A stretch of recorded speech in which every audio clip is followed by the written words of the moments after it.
Berkat yang Tuhan siapkan bagi umatnya bukan hanya berbicara tentang berkat-berkat seperti kesembuhan, berkat materi, seperti keberhasilan dan keberuntungan. Tetapi Tuhan sebenarnya juga telah menyediakan berkat-berkat rohani bagi kita yang datang dari inisiatif Bapa untuk setiap orang percaya.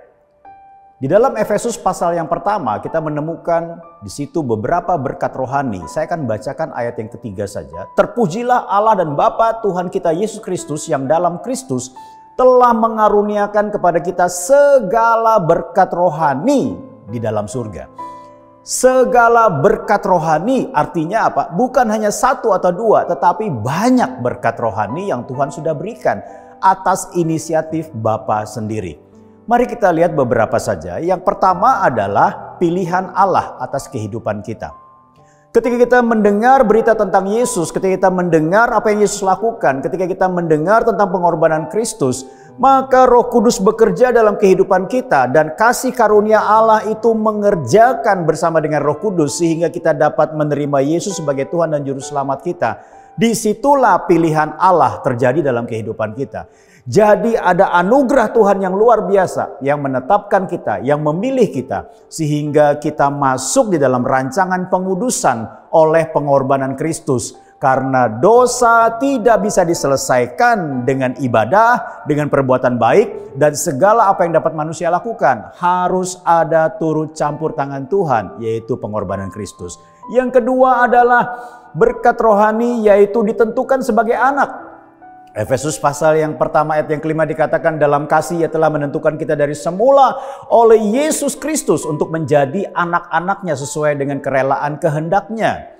Untuk menerima kasih karunia-Nya melalui penebusan Kristus dan pengampunannya. Artinya apa?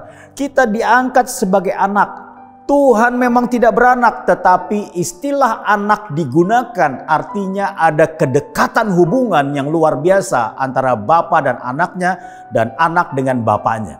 Nah saudara, ini bisa terjadi dan terjalin karena ada berkat Tuhan yang diberikan kepada orang percaya untuk diangkat menjadi anak-anaknya. Tujuannya adalah menjadi sasaran kasih Tuhan. Wow, luar biasa sekali. Kita menjadi anak-anak Tuhan, menjadi sasaran kasih Tuhan, kasih karunia-Nya yang begitu luar biasa dalam kehidupan manusia. Dan sangat dibutuhkan dalam kehidupan manusia. Dan yang ketiga adalah dipersatukan dalam Kristus. Dalam Efesus pasal yang pertama ayat 9 sampai dengan 10 dikatakan.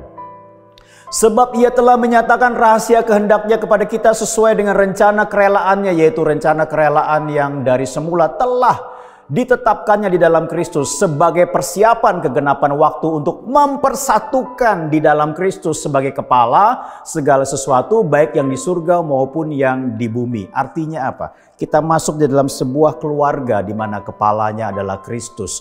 Keluarga yang penuh dengan damai sejahtera, ada perlindungan, bahkan selalu terhubung dan melekat dengan Kristus.